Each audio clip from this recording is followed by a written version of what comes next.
What is going on, everybody? Welcome to chapter 20 of Codename MoA. I can't believe we're at 20 chapters. That means we've been doing this for 20 weeks straight.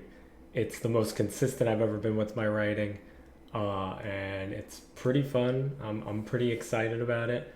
I'm hoping that it continues to gain some attention. We don't have a ton of views per video, but some people have been checking it out, giving me feedback, and so far it's just been really fun to do. So I'm going to just continue to do it. It's just something that we will do together for fun and enjoy. That being said, chapter 20 is going to be a little different than the others. It's going to be a little bit shorter, mostly because I just wanted to do a little intro here and just thank everyone who has viewed the videos, that has given me feedback, and that has contributed in some way.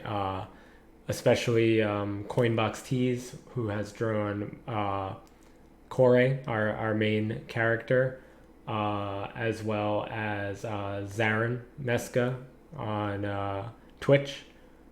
She also drew Raisha and Jagger, and I think those are the only ones that I've shown on stream. But I also have a picture of the gargoyle that was done by the amazingly talented Vesenia Designs, who also did our chapter 20 cover photo. I'm going to be calling them cover photos. I want to eventually get cover photos done for every single chapter. So the idea is that eventually we're going to re-upload the chapters all with unique art. Possibly showing certain scenes, obviously highlighting what chapter it is, and eventually I would like to also get some professional voiceover and audiobook people to get involved to kind of re-record the reading of the chapters. I understand I'm not the best, and I'm kind of new to this stuff, so I'm doing the best I can, but I would like to have it professionally done at some point and just re-upload everything in kind of a higher quality. That being said, though, I want to talk a little bit about Vesenia. If you don't know who she is a streamer on Twitch. That's how I found her, just lurking in her streams a little bit, checking her out, her art style, rooting for her as she entered into some competitions and things. She's working on her own manga, so if you are into that stuff, definitely go check her out. I know I am personally. That's kind of what drew me to her art in the first place. She is insanely talented. I mean, I don't know how she doesn't get more viewers and support than she already does. She really deserves it. I have had a few things commissioned by her a few times. I think I had maybe like 4 or 5 things done by her in the last year and a half or so. And everything that I've had commissioned by her, I am just extremely impressed by how fast she gets it done and the quality of it. So definitely check her out. Show her some love. She did this amazing piece for us. I messaged her about 6 weeks ago because this was always my intention to have a special art piece done for chapter 20, and I think she had this done in less than a week. So I've been sitting on this piece of art for about 6 weeks, dying to show it off. She had teased it, well, she showed it on her Instagram when she finished it, which I was totally fine with, obviously. I will be sharing it on my social media now that the chapter is going to be officially out. But yeah, if you were following her on Instagram, you got to see it early. We may reach out to her as well in the future to get more art pieces like this done. But she was my first pick for this first cover photo for our 20th chapter. And I'll be doing these hopefully every 20 chapters. Mostly just because stuff like this is pretty expensive and I'm not made of money, obviously. So I would love to do it each chapter, but we're going to have to save that for when I am able to afford it. So yeah, just a little bit about the picture. I just kind of wanted like a chill vibe with all the main characters. So as you can see, Taur all the way there on the left-hand side of the picture. This is the first time he's ever been drawn, so big props to Vesenia for also just drawing a character that I really had no references for. So he came out really amazing. He is a very big human being, so I think this picture really captures it. He's just kind of a little sleepy, you know. He's not used to watching TV because he's lost most of his memories. So he's just a little bored by whatever they're watching. Sagi has no connection whatsoever to the human lifestyle yet. So I guess whatever they were watching was just a little too boring for her. So she's already out cold, rested on Taur, his chest, and her hand on his thigh. Kind of just teasing a little bit of what's to come between them and their relationship. Koré's flipping channels. I love the way Koré looks in this picture. Vesenia did an amazing job capturing just kind of her like badassery. So I'm really happy with how she turned out in this.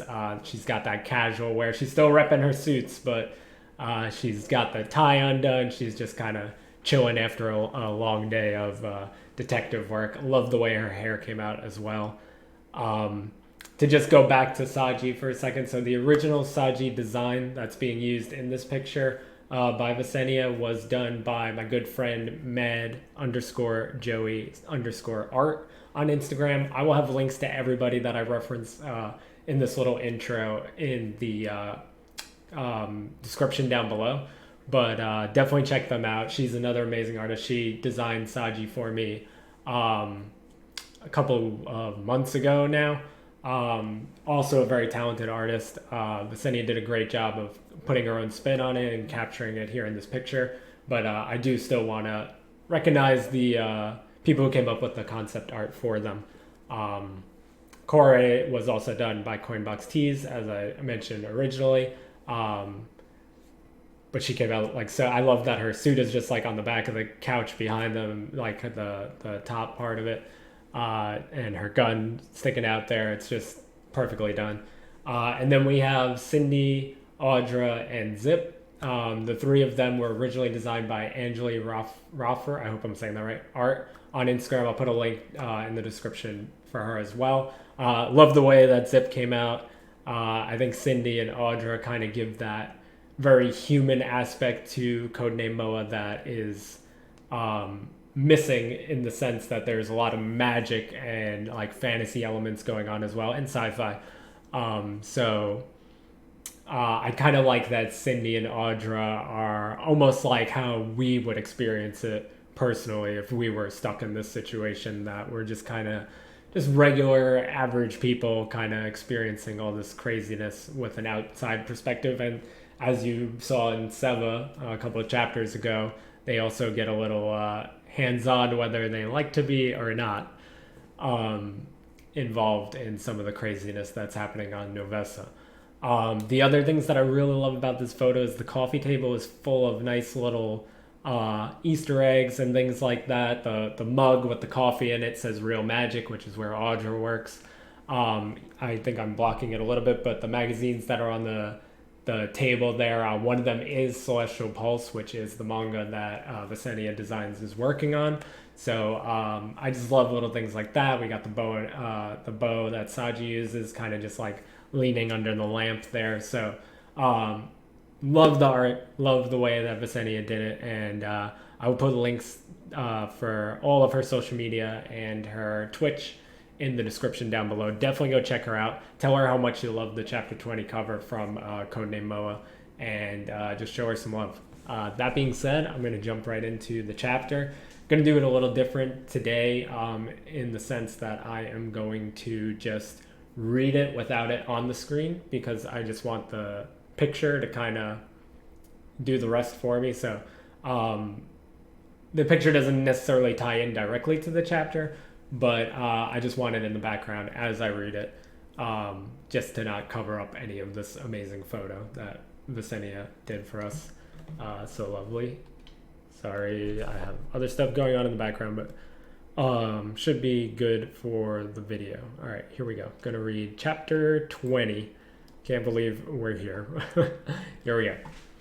Oh, there she is, Sagi smiled. Koré. Sagi began to move toward Koré, but Taur noticed the men in suits standing behind Jagger and Jagger himself. Wait, Taur put out his arm, but it was too late. Saji's smile vanished as she reached Koré and Jagger and turned her attention to the Welton Company's pretty boy. It's you. I almost didn't recognize you without your mask on. In the wrong place at the wrong time, sweetheart. Jagger lifted his arm to signal the security with him to seize Sagi, but she put her hands up in surrender.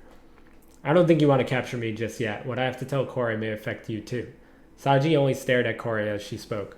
We should do this in a more private location, said Koré.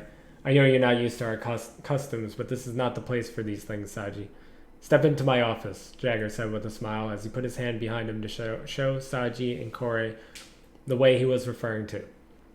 The rest of his security split, and Jagger led them to the table he had been sitting at with Koré. Taur towered over most of the security with Jagger as he made his way to the table with them. Koré reluctantly sat beside Jagger while Taur and Sagi sat across from them. A few people in Real Magic that day were talking amongst themselves, trying to figure out what was going on, but none of them could hear the conversation happening within the group of security guards. Not really what I had in mind, said Koré as she squirmed uncomfortably on her seat. Jagger's arms were on the table and his elbow was a bit too close to her for her liking. It will have to do for now, said Jagger. If Mr. Welton finds out I didn't just take the three of you in once I saw you all together, it'll be my head. This better be worth it. Upon returning to the forest I call home, I reunited with my childhood friend Yalusa. She had discovered the whereabouts of Mavis and where he was staying, Sagi began. You know where he's hiding, said Jagger. Now that you've shared that, you have to tell me where. Hold on, said Sagi. What we discovered was numerous prisoners being tested on, some type of hypnosis magic and a book about body transfer. Body transfer? Koré rubbed her chin. Why would Mavis want another body if his is already stronger in magic than the average person? That's what we thought, added Taur. Unless, Koré put her hands on the table using her fingers to demonstrate going from one body to another as she spoke. If Mavis has intentions of taking over the body of Mr. Welton or West Leader Falco, Sagi looked briefly at Taur, then back at Koré. That was our thought process as well. Koré shook her head. A fair but scary deduction for sure. I think you're both downplaying the severity of him taking control of Mr. Welton, said Jagger. I know more about him than the three of you combined, and someone else driving that vessel, especially someone as malicious as Mavis, that won't be good for Novessa. That's where things get weird. Sagi looked around at the security guards, then leaned in closer. Jagger, Koré, and Taur leaned in with her. Mavis has a daughter who is also one of his prisoners. She gave us the location of Mavis, and he wasn't far from his own hideout. That's when we found him talking to Mr. Welton. What? Impossible. Jagger slammed the table with one of his hands. There is no way Mr. Welton is working with Mavis. He keeps stealing from us. Way to be discreet, Koré sighed. You might as well have yelled it out to everyone here. Where did you see them exactly? That's where it gets even weirder, said Taur. We found them at the edge. Where Mr. Welton is planning to bridge the gap between each half of Novessa, asked Jagger. Where he already bridged the gap, countered Sagi. It's already done. At this comment, Jagger was completely lost for words. Sagi could tell Koré was thinking of a million different solutions and scenarios, and Taur already knew this, but the news hit Jagger in a way that left him stunned. There is no way he did that already. He told us the bridge itself would take years. We saw it with our own eyes, said Taur. There was a large metal platform where we saw Mr. Welton, Mavis, and one of the Welton Company scientists. There was a bridge connected to the platform and an opening in the barrier. Even the barrier was open, asked Jagger. The shock on his face was still apparent to them all. I'm a bit confused as to why he wouldn't tell his most trusted workers, Koré finally added. I don't think Jagger is a very good actor. I feel his reaction is real. Who else was there, asked Jagger. Was Raisha there? The only other person there that seemed important was the scientist next to Mr. Welton. The rest were just Welton Company employees, said Taur. I didn't see any of your masked friends at all. Raisha has to know this, Jagger stood up. Raisha has to know this, Jagger stood up. There is no way Mr. Welton kept her out of the loop. She's his right hand. Where are you going? Don't do anything stupid. Koré looked up at him. Mr. Welton obviously doesn't want anyone knowing this is already done. He must be keeping the area heavily guarded. Which is strange because we got in relatively easily, said Sagi. He has a magical barrier around the platform, but we were able to just walk through. The barrier did make it look like nothing was happening, though, added Taur. Hiding it in plain sight since no one goes near that place anyway. Koré folded her arms. We'll need to gather more information before we make a move. Jagger sat back down, but in a way that let him face Koré more easily. Koré was not thrilled by this. Make a move? Are you suicidal? If Mavis and Mr. Welton are working together, there isn't anything you or the guard can do about it. You sound awfully afraid of your own boss, said Koré. You could help us stop them. I'm not going to do that. The Welton Company made me everything I am. Jagger stood back up. I owe them. You don't owe them anything, Koré began. But Jagger turned his back to her and the rest of the table. I have to speak with Raisha. Next time I see the three of you, I'm taking you in. Jagger walked through his security that was with him, and they all followed him out of the building. The women waiting for Jagger to make a move followed him out, but continued to give Koré dirty looks. At that point, Audra walked over to the table. Are you all right? That looked intense.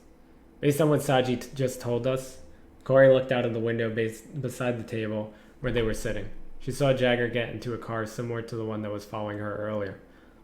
All of Novessa is in danger.